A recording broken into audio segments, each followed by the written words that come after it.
Então seja bem-vindo ao Think Tank desta semana. O Think Tank, como sabe, é um programa aqui do canal A Cor do Dinheiro, onde se analisa a atualidade económica e política do ponto de vista semanal.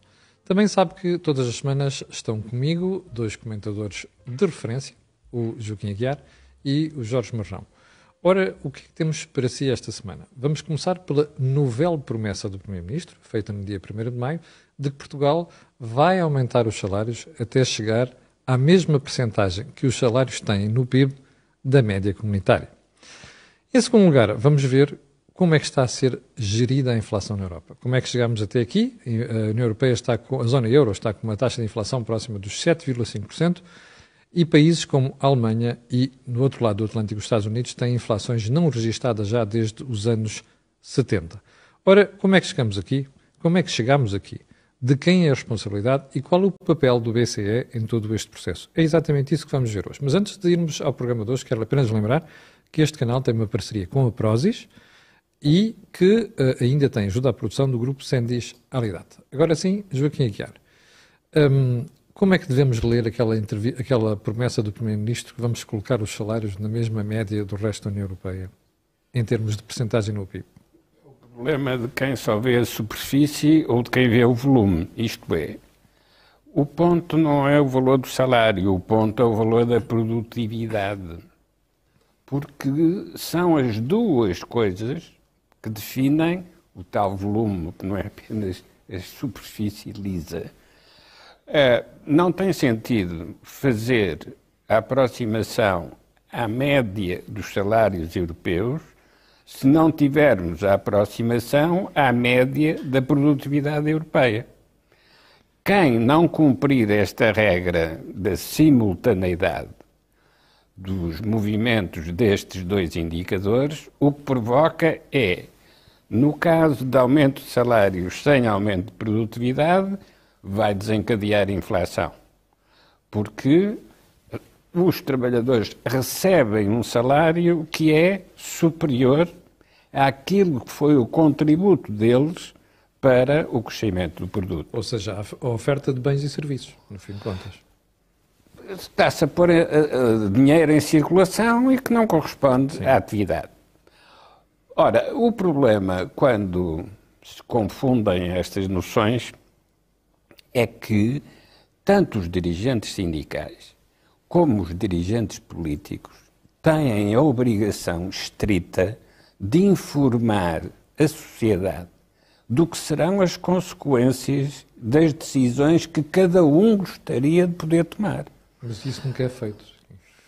Nunca é feito, mas eles não fazem, mas pagam o custo. Ou seja, como geram desequilíbrios que depois têm de ser controlados, aquilo que parecia um ato de boa vontade para distribuir melhor os rendimentos, de facto vai-se traduzir em distribuir pior a miséria e o desemprego. Ora, bom, esta falta de rigor na análise das ligações entre as diversas variáveis é perfeitamente compreensível no caso de cada indivíduo isolado, porque cada indivíduo isolado quer é resolver o seu problema. Não é aceitável para quem se candidata a dirigir grupos sociais. Um dirigente político candidata-se a receber votos, não para fazer o que cada um dos eleitores gostaria que acontecesse, mas para definir junto dos seus eleitores o que é o possível que constitui a essência da política. A política é a arte do possível. Não é a arte de satisfazer cada um dos pedidos. Porque quem quiser satisfazer cada um dos pedidos, a breve prazo, dentro de um mandato de 4 ou 5 anos, o que vai fazer é destruir todos os pedidos. Porque vai destruir recursos, vai criar desequilíbrios que têm de ser compensados e, de repente, caímos naquela situação paradoxal, que já tivemos várias na história económica portuguesa, em que aquilo que se distribuiu vai ser muito menos do que aquilo que vai ser preciso retirar para compensar os desequilíbrios criados. Joaquim, nós tivemos, faz agora praticamente 11 anos, essa última manifestação de insensatez face àquilo que foram os desequilíbrios que nós criamos. E chamámos depois de uma troika, desta vez foi uma troca, pela terceira vez. Ora, nessa altura, o país foi assaltado quase todos os dias pelo termo produtividade. Depois de 2016, nunca mais se falou num conceito. Porquê? Porque se fizeram as regressões. Isto é, quando se definiu que a estratégia de ajustamento era uma estratégia de austeridade do neoliberalismo, criou-se uma ilusão que é, se tirarmos o neoliberalismo, podemos tirar a austeridade. Não, é que a austeridade era a consequência do ajustamento. Só que a estratégia de ajustamento para corrigir um desequilíbrio tem de ser compensada politicamente por uma estratégia de crescimento. Porquê? Porque a estratégia de crescimento é o que vai permitir compensar os sacrifícios da austeridade. É para ter as duas coisas simultaneamente que é preciso ter um programa de rigor e de contas certas, mas é preciso ter uma visão estratégica e de crescimento. No caso da Troika, houve sempre uma deficiência, que foi a estratégia de crescimento. Mas esta deficiência nasceu de um fator anterior, que foi a impossibilidade que o PS teve de reconhecer a sua responsabilidade naqueles desequilíbrios que era preciso corrigir. Sim. E como não podia reconhecer essa sua responsabilidade, não quis participar numa estratégia de crescimento. E mantém essa farsa até hoje. E atirou a responsabilidade para o tal neoliberalismo do ajustamento. Deixa-me ir aqui ao Jorge. Jorge, eu confesso que olhei para aquela promessa do Primeiro-Ministro e fiquei a olhar para aquilo com aquela noção de que ali não há nada de fundamento do ponto de vista económico para estar a fazer uma afirmação daquelas. Bom, vamos lá ver. Eu acho que o Primeiro-Ministro está a fazer uma narrativa falaciosa e demagógica. Claro. E a pergunta é porquê é que ele está a fazer esta narrativa? Porque a narrativa que tínhamos no passado era a narrativa do devolução de rendimentos. Ora, o Primeiro-Ministro há uma coisa que sabe, é que não conseguiu fazer crescer a economia de forma a nos aproximarmos da média europeia. E então tinha que encontrar, enfim, de acordo provavelmente com os seus consultores de comunicação, uma nova narrativa do que é que quer fazer aos salários. E eu talvez aconselhasse o Primeiro-Ministro a fazer essa divisão do rendimento, que ele diz, entre trabalho e capital na TAP. Podia começar por aí. É verdade. E verificar qual é o valor acrescentado da TAP, quanto é que representam os salários e tirar 2 ou 3 conclusões importantes para as pessoas perceberem.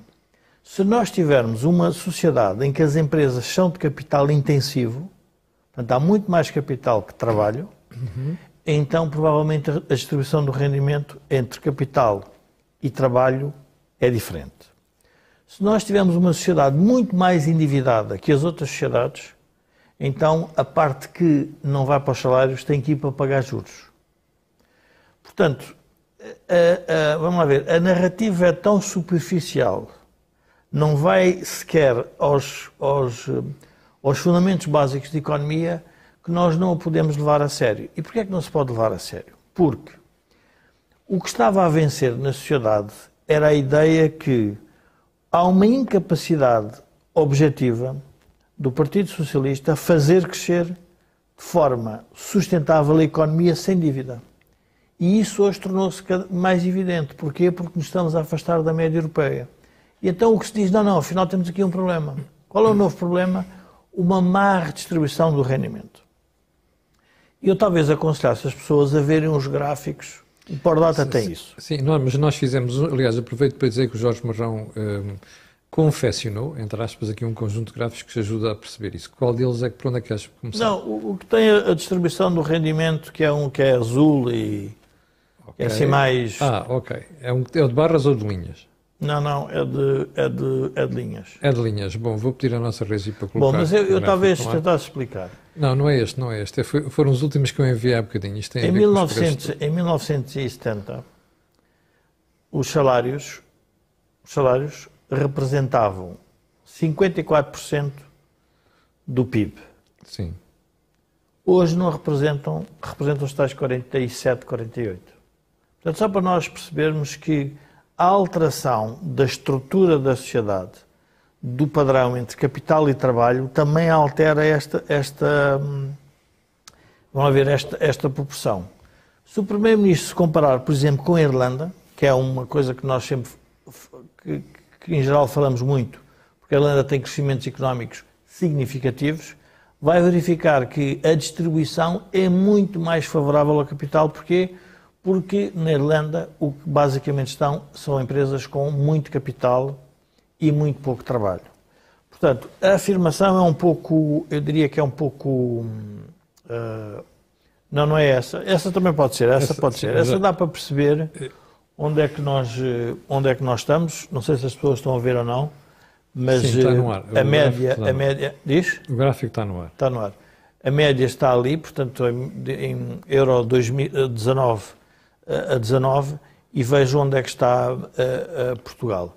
E, portanto, verificamos que há uma grande variação. Vejam o caso, por exemplo, da Irlanda, que a distribuição de salários é muito mais baixa que qualquer outro país.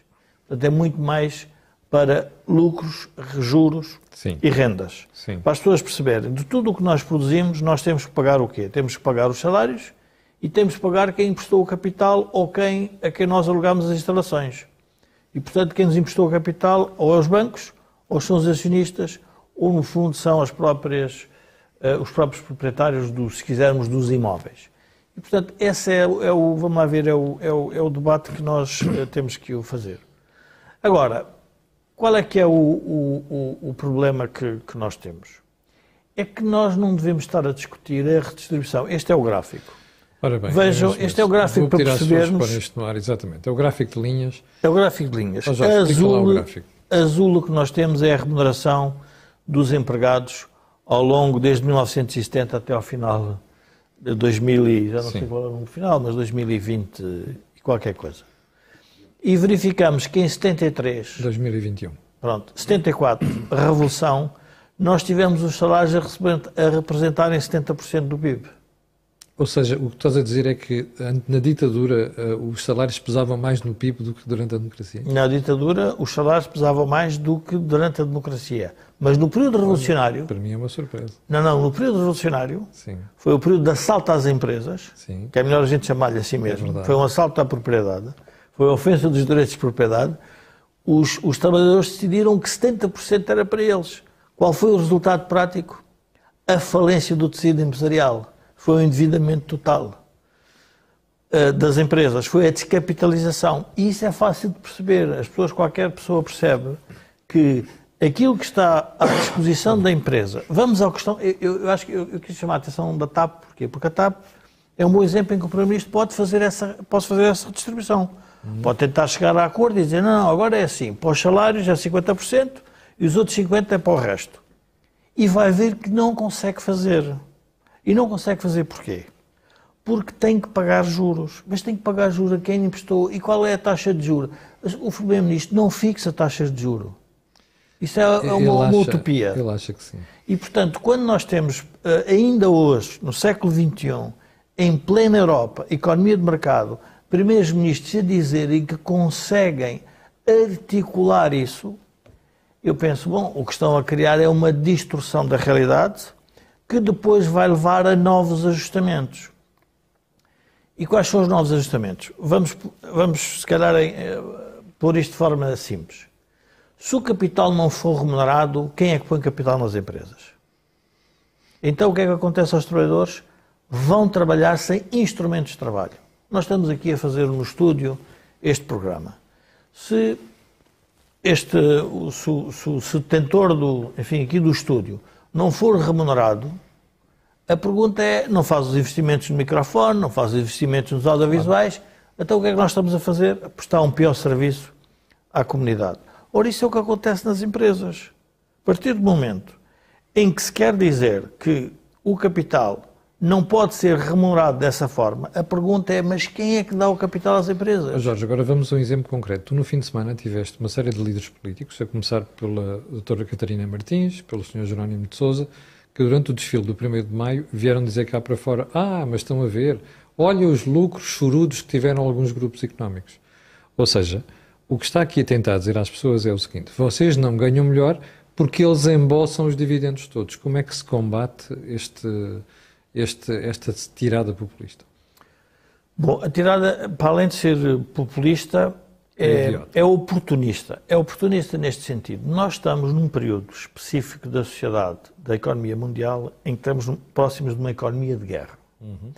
Uma economia de guerra traz duas coisas que é difícil controlar. Uma é uma incerteza no desenvolvimento da própria economia. E isso leva a uma necessidade adicional das empresas terem que faturar bem mais caro os seus produtos e serviços. Porquê? Para fazer face a essa incerteza. Por outro lado, o que acontece é que muitas empresas estão a sair da economia. E, portanto, quando uma empresa sai da economia, o que é que acontece? O espaço é ocupado pelas empresas que ficam, as que conseguem manter-se. Ora, as empresas que se conseguem manter, a única forma que têm, não há outra, de fazerem parar a produção é aumentar os preços até à sua própria capacidade. Sim. Ou seja, as pessoas têm que perceber que se nós temos uma avenida cheia de restaurantes, vamos imaginar que há uma avenida cheia de restaurantes, de repente metade dos restaurantes desaparecem. O que é que acontece ao preço dos restaurantes que ficam? Sobem todos. E porquê é que sobem?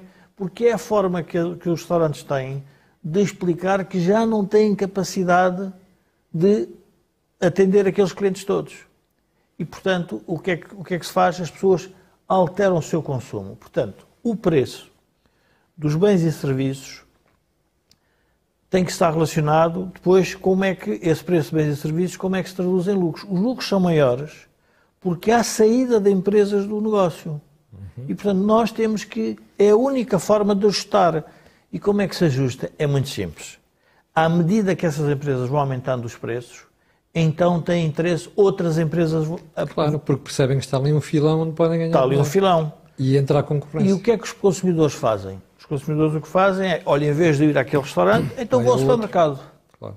E então o que é que acontece? Os restaurantes vão ter que começar a baixar o preço. Os preços baixam. Portanto, o que o Jerónimo de Sousa e a Catarina Martins estão a fazer é a distorcer, se quisermos, os fundamentos da economia. O preço é uma variável que ajuda a tomar uma decisão para a oferta e para a procura.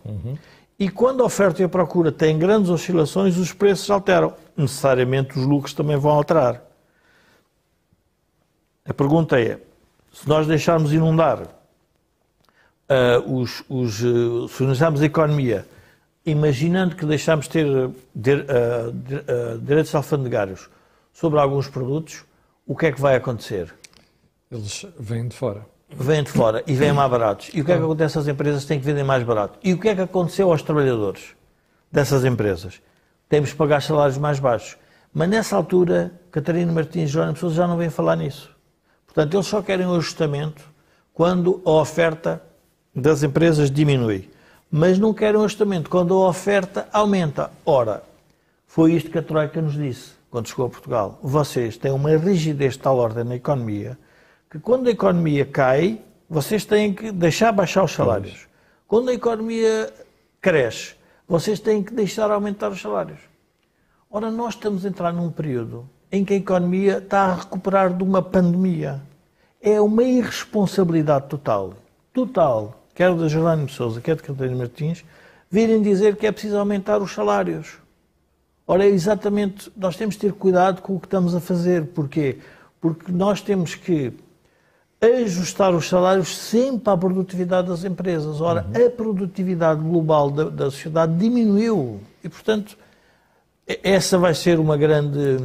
A mensagem que nós podíamos passar às pessoas que nos estão a ver é, dir-me, estou enganado. Enquanto nós não fizermos crescer de forma sustentada a produtividade, é impossível aproximarmos dos salários da média comunitária. Vamos separar duas coisas, porque é que acho que o Primeiro-Ministro está a introduzir uma narrativa para obliterar a outra. Há uma narrativa em que o Primeiro-Ministro perde sempre. Não consegue fazer crescer o bolo da economia portuguesa. Sim. O tamanho do bolo para os portugueses não consegue, não aumenta. Cresce pouco. Cresce muito pouco. Então eu quero discutir como é que o bolo é repartido. Então a primeira coisa que nós temos que dizer ao Primeiro-Ministro é o seguinte: o senhor prefere um bolo repartido 50 para os empregados e 50 para os lucros, quando o bolo tem tamanho de 100, ou prefere um bolo de 200 com 40 para os empregados e 60 para o capital? Sim. Como pode imaginar, 40 de 200 Claro. é muito maior do que 50 de 100.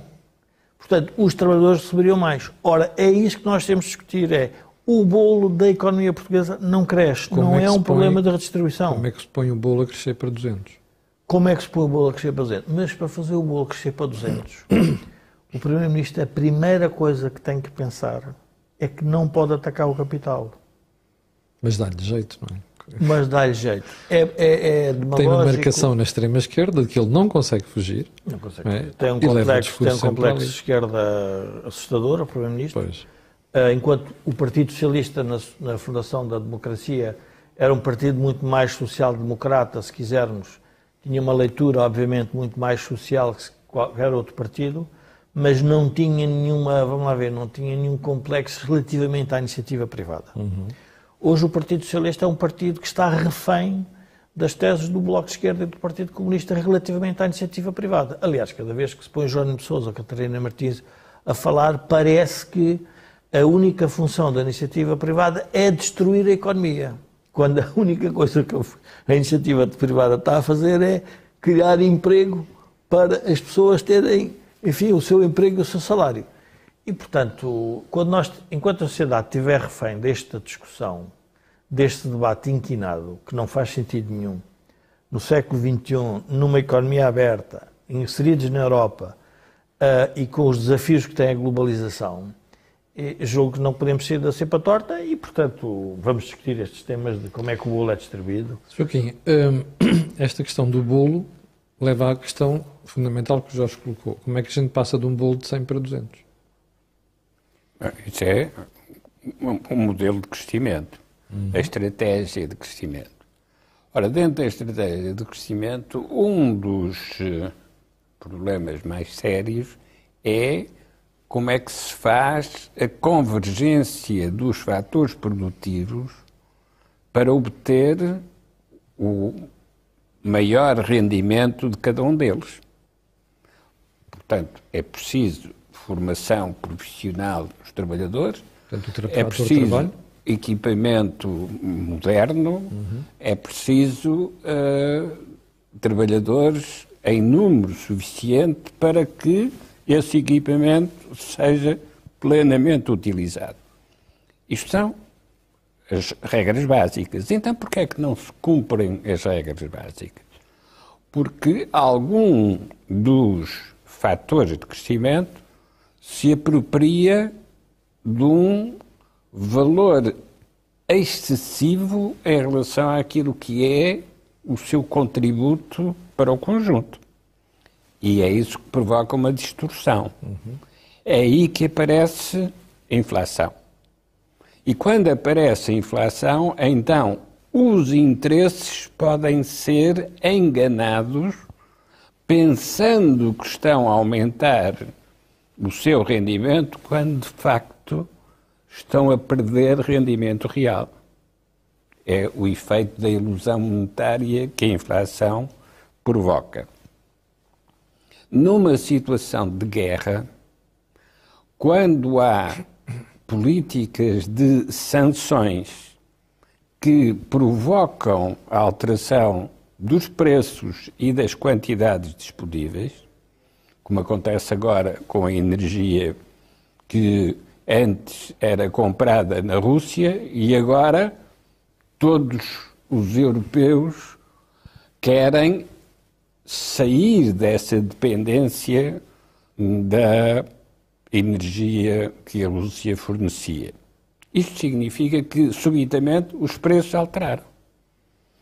Como, aliás, aconteceu em 1973-74, quando da guerra do Yom Kippur e o aparecimento da Organização dos Países Produtores de Petróleo, que provocaram um aumento do preço da energia.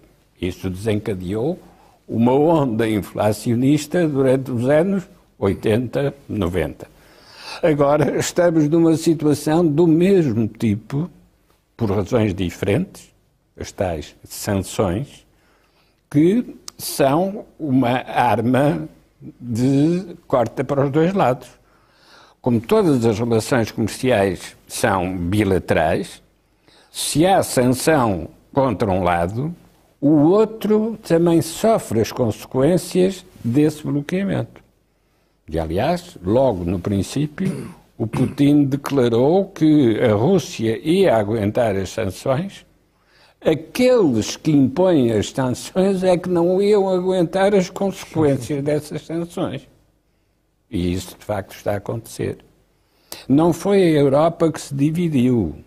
Não, a Europa manteve-se firme na imposição das sanções. O problema é quando as consequências das sanções começaram a refletir-se em cada um dos países. E quando chegar ao bolso dos consumidores? E aí podemos chegar a uma divisão da Europa. E da sociedade? Não na origem, mas nas consequências. Ora, isto significa que os processos inflacionistas que estão agora em desenvolvimento na Europa não são exatamente idênticos àqueles que já vivemos noutros períodos. Porque o que joga agora é o efeito da guerra, o efeito das sanções e a impossibilidade de um ajustamento rápido, quer das funções produtivas, quer da obtenção desses produtos com origem noutras fontes. Joaquim, como é que nós, neste triângulo muito difícil, conseguimos enquadrar agora a atuação do BCE? Primeiro, já percebemos que o Banco Central Europeu descuidou nos últimos anos, particularmente no ano passado, ou seja, não subiu taxas de juros mais cedo. Depois, ainda até há 2 meses, a senhora Christine Lagarde falava em inflação temporária. Na sexta-feira, o senhor Luís de Guindos, que é o presidente da instituição, aliás, nós temos aqui a imagem também, veio dizer que, afinal, não era nada transitório, pelo contrário, e os efeitos se iam sentir até 2024, pelo menos. E também admitir que os juros podiam subir. A pergunta é esta. No momento em que nós temos o crescimento a cair e temos a inflação a disparar, qual é a margem que a política monetária tem neste momento? Bom, o BCE continua a ter autonomia de política monetária como tem a Reserva Federal nos Estados Unidos. Sim. As críticas que se fazem ao BCE são idênticas às críticas que se fazem à Reserva Federal nos Estados Unidos. Ou seja, demoraram demasiado tempo, aliás, ainda não decidiram o aumento da taxa de juros e demoraram demasiado tempo a dizer que não era preciso alterar a taxa de juros. Quando agora começam a estar confrontados com a inevitabilidade de alterar a taxa de juros, que é a única maneira de reduzir a pressão inflacionista quando ela se manifesta. Se neste tipo de circunstâncias se seguirem as reivindicações dos dirigentes do Partido Comunista e do Bloco de Esquerda de aumentar agora os salários, isso é o mesmo que numa seara, em tempo de seca, chegar o fósforo. Não é? O incêndio é incontrolável. Neste momento, já estamos numa situação em que não é possível controlar os fatores inflacionistas que já estão em desenvolvimento. Então é possível o quê? É possível organizar uma resposta conjunta a nível regional e a nível das instituições que existem hoje na economia europeia e na economia americana para ter ações conjuntas de controle dos fatores inflacionistas, seja no preço de produtos e matérias-primas, seja no preço do salário. Porque se não houver esta ação conjunta de subordinação a uma orientação comum, então provavelmente os fatores inflacionistas saem de controle e, mais à frente, será preciso tomar medidas de emergência. Joaquim, e nesse processo não se mexe nos juros? Nesse processo? Não se mexe nos juros? Vão ter de mexer nos juros para dar um sinal aos agentes económicos de que vai haver disciplina obrigatória que tem de ser cumprida e obedecida. Sim, mas é mais um sinal psicológico, digamos assim. É mais um sinal psicológico. Não é subidas violentas das taxas de juros. Mas é um sinal psicológico e, simultaneamente, uma orientação política. Porque viver em sociedade ou viver num mundo organizado pressupõe sempre uma atitude que é a subordinação voluntária à decisão coletiva.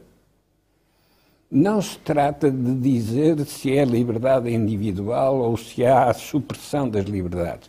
O facto de se viver em sociedade é um constrangimento. E isso tem de ser aceito voluntariamente para, perante a ameaça, organizar a resposta. Deixa-me só ir ali ao Jorge, que ele estava aqui, enquanto o Joaquim falava, estava a olhar aqui para alguns comentários. E há aqui um comentário de um ouvinte que é muito importante nós irmos um bocado de fundo, porque isto é uma parte do problema do país. Qual é o comentário? O comentário de Rafael Ferreira diz o seguinte. O Rafael Ferreira é aquele indivíduo de extrema esquerda que de volta e meia aparece aqui. Mas é importante. Não, mas é só para situar quem está a ver. É importante que ele apareça para perceber porque é que nós estamos a fazer este tipo de programas. O vosso lema e única solução é a competitividade à custa de baixos salários. Esqueçam essa receita, só traz miséria. Estamos de acordo. Agora eu vou dar um exemplo concreto para o Rafael Ferreira perceber como é que se ficam os salários. Vamos imaginar que o preço que tu fazes para as pessoas assistirem a este programa é de 100 euros por mês a cada um. Tu pegas nesse dinheiro e distribuis por nós os três. Os salários que tu consegues pagar a nós os três é resultante da decisão que as pessoas fizeram de ver o programa e pagarem 100 euros por mês. Se forem baixos e tu tiveres um concorrente, nem eu e o Joaquim estamos aqui, vamos para outro canal. É verdade. Porque dizemos, não queremos estar aqui, porque tu pagas pouco, se não houver concorrência. E, portanto, o aumento dos salários é resultante de maior concorrência e de haver mais empresas a lutar umas contra as outras. E haver o quê? Produtividade. E como é que é essa produtividade? É nós produzirmos aquilo que estamos a fazer com menos recursos. Ou seja, se conseguires fazer o programa em vez de 3 comentadores, forem só 2, e mesmo assim teres mais receita, então ganham mais os 2. Portanto, esta simplicidade do Rafael Ferreira é que mata no fundo a questão política. Porquê? Porque não são as empresas não pagam baixos salários porque lhes apetece. Sim, há de haver um maluco ou outro que faça isso, mas não é média. Mas se um maluco ou outro que fizer isso, não faz por muito tempo se a pessoa tiver a oportunidade de arranjar emprego no outro lado. Ora bem. Esse é que é o grande problema. A grande luta dos trabalhadores deve ser a capacidade de terem emprego sempre disponível para abandonarem quem não paga mais altos salários. Agora, é óbvio que há limitações aos salários. E qual é essa limitação? Tem muito a ver com a própria formação da pessoa. E um país de baixos salários, o Rafael Ferreira, quando diz isto, é muito importante o que ele diz, porque nós começamos a ir no detalhe chegamos a perceber o problema. Nós temos mais baixos salários que os outros países porque temos uma menor taxa de educação. É verdade. As pessoas são menos formadas. Sim.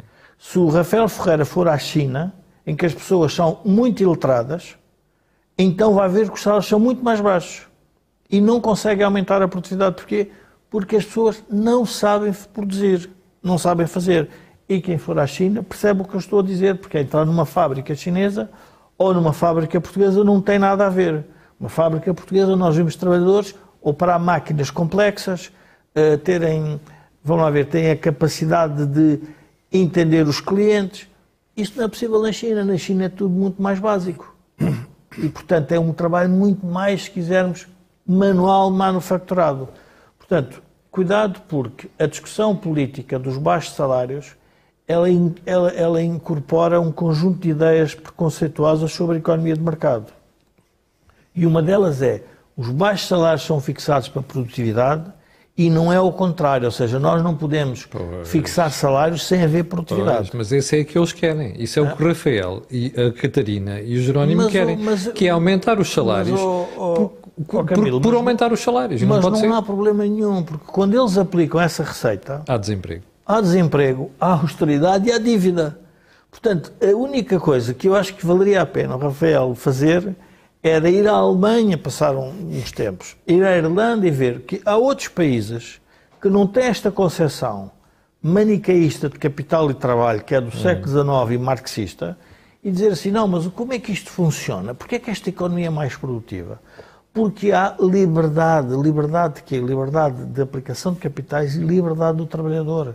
Nós temos rigidez de emprego em Portugal. Exatamente. Porquê é que as empresas não recrutam mais pessoas? Porque também provavelmente é difícil despedi-las. Quando a economia cai, o que é que se faz às pessoas? A empresa endivida-se? Mas endivida-se como? Até quando? E quem é que lhe empresta o dinheiro? São os bancos? Mas depois os senhores querem que os bancos emprestem dinheiro sem a empresa ser capaz de pagar? Então, mas depois no final do dia temos que pôr o dinheiro nos bancos. Portanto, nós temos aqui Vamos lá ver, eu acho que acima de tudo a ignorância das leis fundamentais da economia na política à esquerda é enorme. E é preocupante. E é preocupante. E, portanto, nós vamos continuar a ser...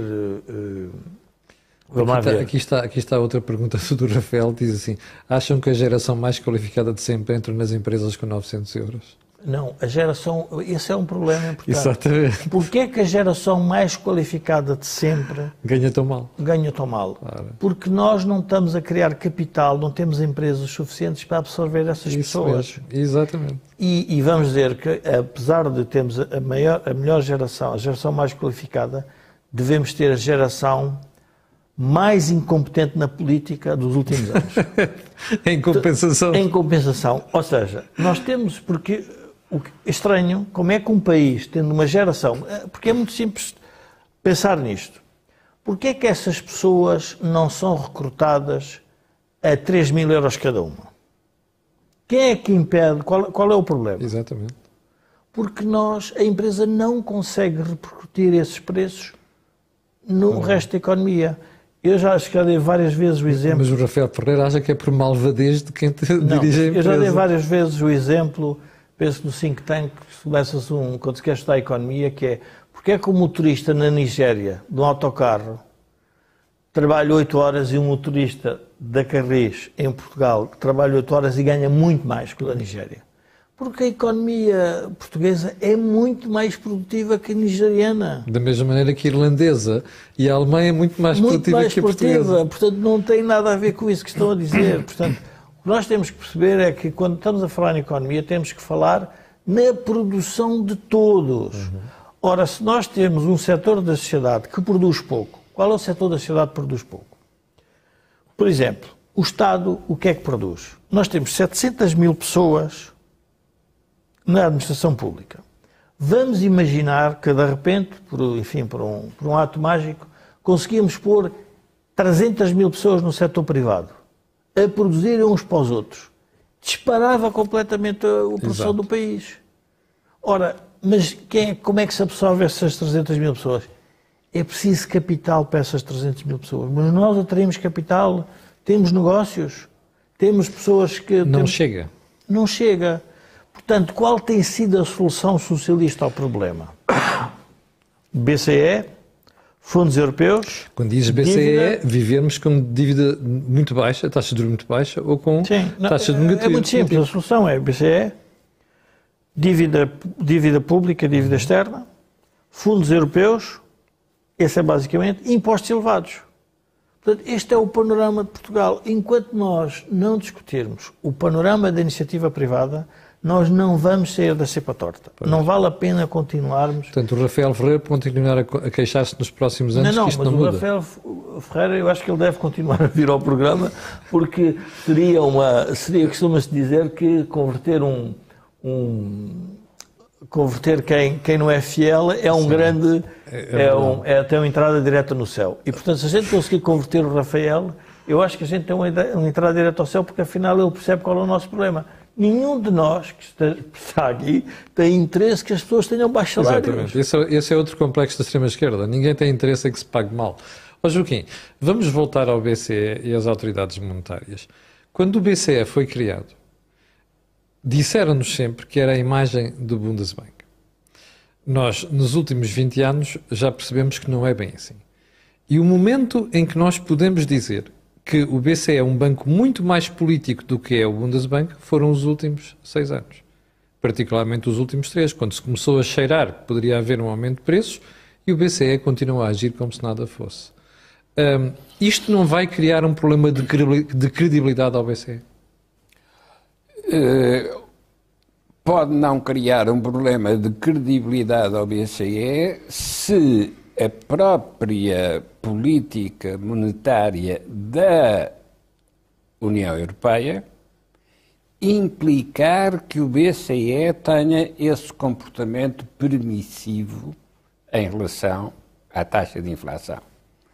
Porque a regra que o Bundesbank podia cumprir de manter a taxa de inflação na zona dos 2%, o Bundesbank podia cumprir essa regra porque era um banco dominante em relação aos outros bancos centrais europeus. E, portanto, aquilo que o Bundesbank podia decidir tinha o benefício de ser aceito pelos outros bancos centrais por necessidade de manterem essa disciplina. Quando passa a existir o BCE, já não há esse Bundesbank.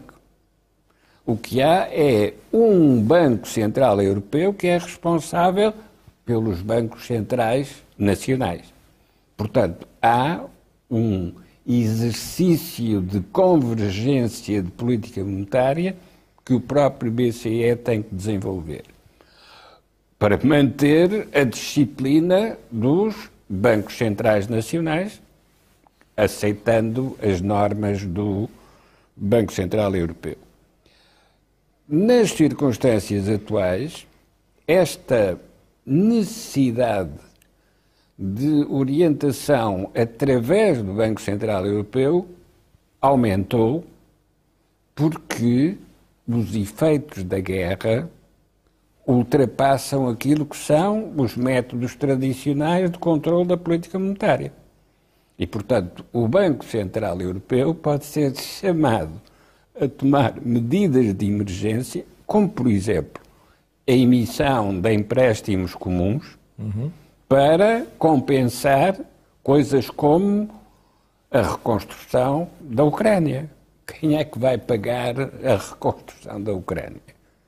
De repente, o Banco Central Europeu pode ser chamado a responder a essa exigência, como a Reserva Federal é chamada pelo presidente americano a responder à emergência, por exemplo, da crise sanitária. Joaquim, mas isso não é trazer os bancos centrais muito para o domínio da política? Não, é trazer a União Europeia e a Comissão Europeia e os tratados da União Europeia para o primeiro plano da orientação política que as outras instituições, cada uma na sua área de influência, as outras instituições têm de respeitar.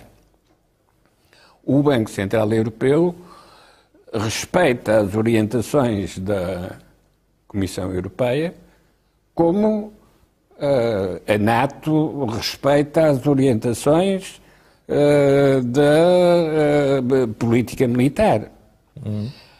Esta passagem para o nível institucional coletivo do que antes era o campo da decisão nacional é a consequência mais importante que vai decorrer desta guerra da invasão pela Rússia da Ucrânia e do que viria a seguir se não houvesse uma resposta eficaz. Joaquim, mas a verdade é que nós olhamos para o indicador da inflação, para o IPC, e vemos que, quando excluímos esses efeitos que está a dizer, que foram muito acentuados nos últimos 2 meses, a energia e os alimentos, ou seja, quando vamos ao gráfico da inflação subjacente, ela já vem a subir há praticamente 2 anos. Sim. Ou seja, o que sugere que o crescimento dos preços não tem apenas a ver com a guerra e já começou ainda muito antes. E é aí que eu digo que o meu receio como cidadão é que o BCE tenha perdido credibilidade porque falhou o momento de atuar na política monetária. Tenha perdido tempo. Isto é, o dilema da política monetária é sempre se retira o oxigênio cedo demais... Se tira o jarro do vinho mais cedo. O doente morre. Pois. Mas se deixa o doente a consumir muito oxigênio, o doente também morre. Claro. Qual das mortes é mais justificável? É melhor ser preventivo do que vir a reconhecer um desastre inevitável. Joaquim, sim, mas tem um problema, que é, quando nós falhamos na nossa credibilidade, quer dizer depois quem está à nossa volta começa a desconfiar das nossas decisões. Sim, e, portanto, o risco da sociedade viver com taxas de juros mais elevadas durante mais tempo aumenta. Ora bom, mas entretanto vamos ver que a explicação dessa inflação subjacente, antes mesmo dos incidentes da guerra, tinha como origem, como alimentação, as taxas de juros muito baixas, que permitiam financiar atividades especulativas justamente porque a taxa era tão baixa. Ora bom, e isso foi criando aumentos de salários, sim, foi criando aumentos e bolhas no imobiliário, no mercado de capitais. E, portanto, nível de inflação acima dos 2%. Quando surge a guerra, cortar, através do aumento da taxa de juros, cortar a emissão monetária para voltar aos 2%, tinha como ameaça provocar uma recessão, sim, que teria custos mais elevados do que deixar a inflação continuar desde que não houvesse explosão com espirais internas, como acontece quando o aumento de preço de matérias-primas é acompanhado com aumento de preço de salários e então tem uma espiral inflacionista.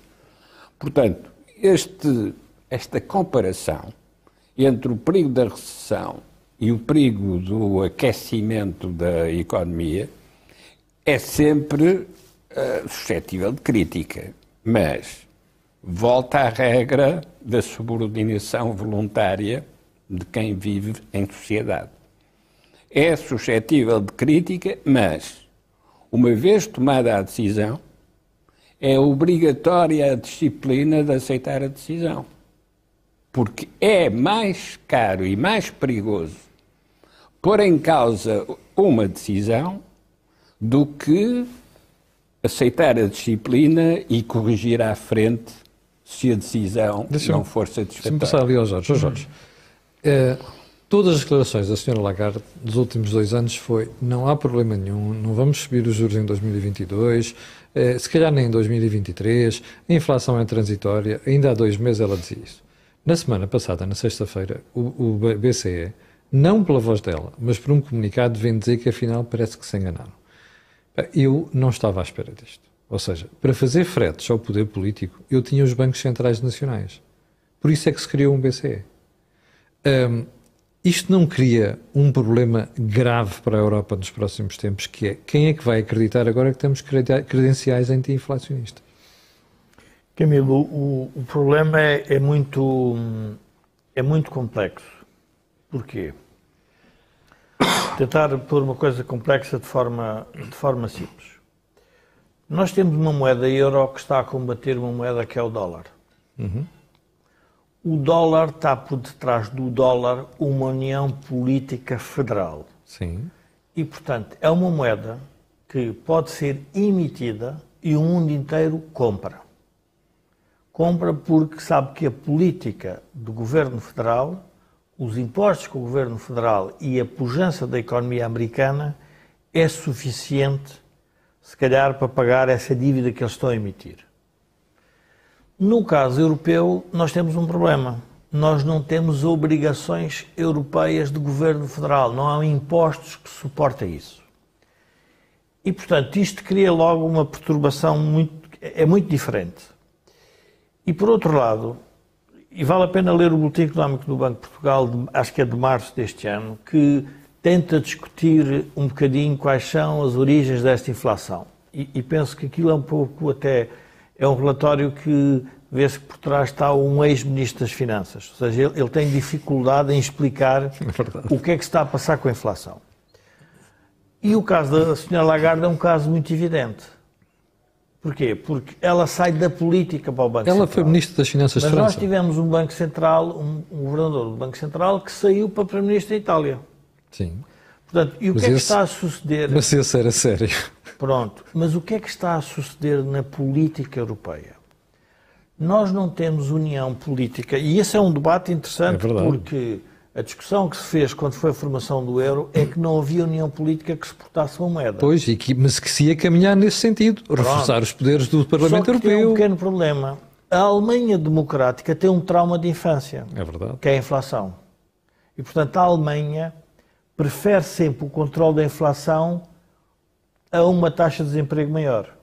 Não é o que acontece na maior parte dos países, que preferem uma inflação maior para ter um desemprego um bocadinho menor. A inflação maior, obviamente, é um imposto. Mas quem nos está a ver neste momento deve estar a fazer a pergunta. Então, mas qual é a relação entre a inflação mais elevada e o desemprego mais elevado? Porque a inflação é dar dinheiro às pessoas de forma aparente e, portanto, há uma espécie de um consumo. É verdade. Artificial. Não é artificial. Não é artificial. No início é artificial. Não há produção suficiente, mas as pessoas têm uma ideia de riqueza e as empresas começam a contratar mais. Portanto, há um efeito que é o efeito da ilusão monetária. Sim. Portanto, na prática, o que era? Nós só precisávamos de um cabaz de dinheiro e, de repente, eu chego a casa e digo, epá, mas deram mais dinheiro, então o que é que eu faço a isto? Vou mais vezes ao restaurante. Sim. O tipo que está no restaurante diz, epá, mais vezes ao restaurante eu vou contratar mais pessoas, vou aumentar a minha produção. Mas, de repente, todos começam a perceber que aquele dinheiro, afinal... Compra cada vez menos. Compra cada vez menos porque todos começam a aumentar os preços. Sim.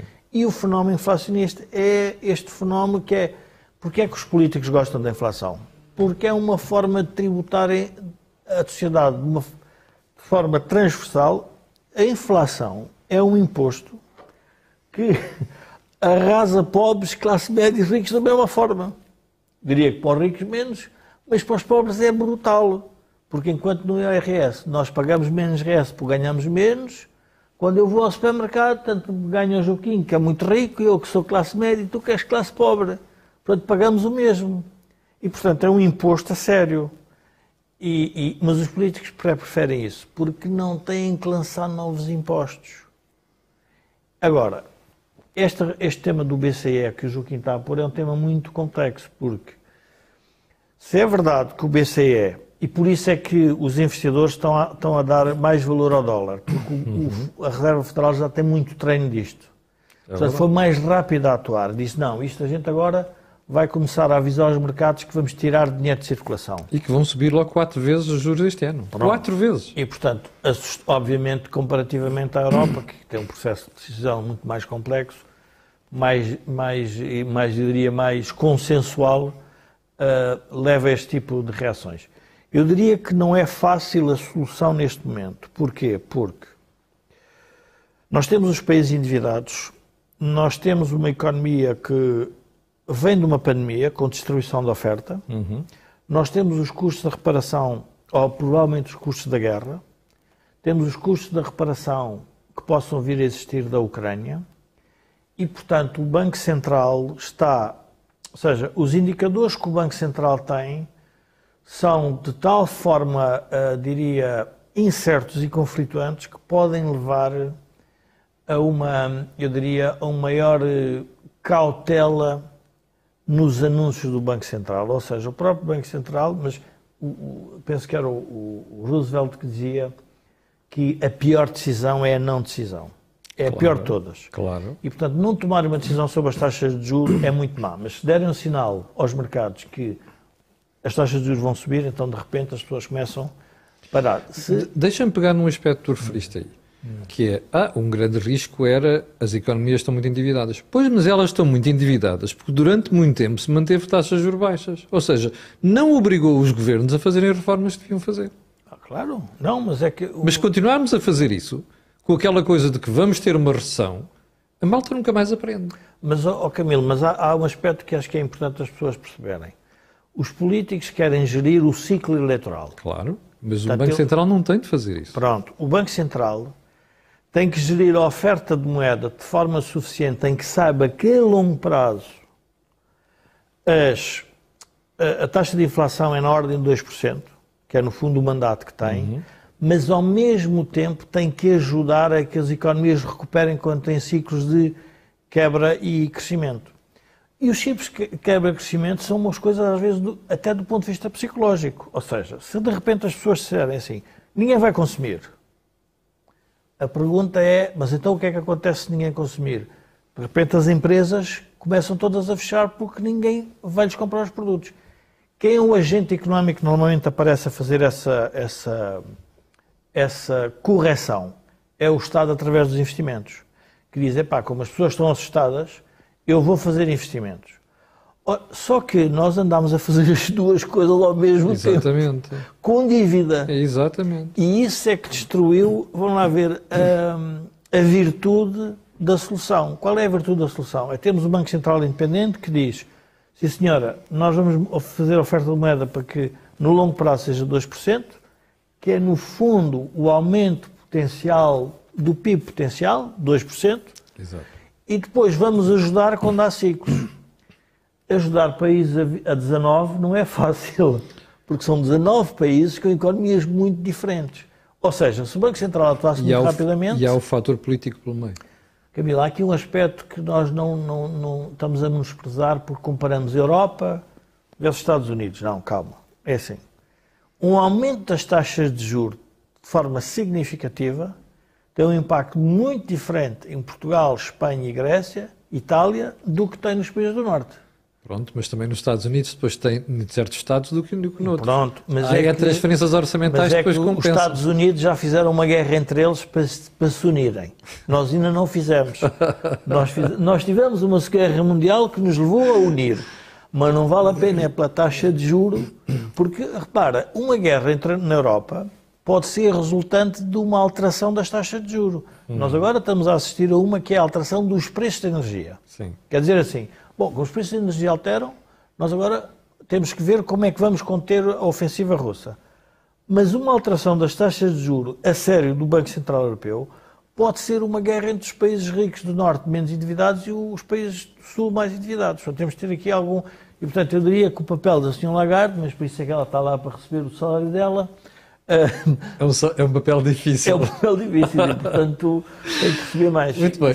Joaquim, temos 30 segundos para fechar. Convém estarmos atentos a outros sinais convergentes. Mário Draghi, que veio do Banco Central Europeu para ser Primeiro-Ministro em Itália, apresentou hoje a proposta importante de que a política externa deixe de ser, a política externa da União Europeia, deixe de ser decidida por unanimidade, graças a Deus, para passar a ser decidida por maioria qualificada. Acho muito bem. Porquê é que isto tem de se fazer? para evitar o bloqueamento A situação da Hungria. dos húngaros. Claro. Mas isto significa que a União Europeia está a evoluir. É um salto político. E, O problema portanto, é que anda muito atenção devagar e a só com estes estes saltos. sinais. Muito bem. Bom, chegamos ao final do programa desta semana. Eu, além de agradecer a estes dois senhores, quero agradecer a você que está desse lado. Nós estávamos há pouco com 1.300 pessoas em direto. E antes de finalizarmos o programa, quero lembrar que este canal tem uma parceria com a Prozis e que também este programa aqui, Think Tank, tem ajudado a produção do grupo Sem Desanidade. Já sabe que nós voltamos na próxima terça-feira. Pode comentar, escrever aqui, fazer sugestões, que nós costumamos ler isto com algum cuidado e, portanto, levamos sempre em conta a sua opinião, até para formular temas dos programas seguintes. Como percebeu esta semana, foi muito interessante vermos aqui a discussão sobre a produtividade. Não foi a primeira vez, não é um assunto virgem, mas é um assunto determinante para aquilo que é o nosso futuro. No fim de contas, riqueza a médio prazo só se mede por um indicador. Chama-se produtividade. Fique bem, nós voltamos na próxima terça-feira. Quanto a mim, já sabe que amanhã de manhã estarei de novo consigo às 8 da manhã. Muito obrigado e tenha uma excelente semana.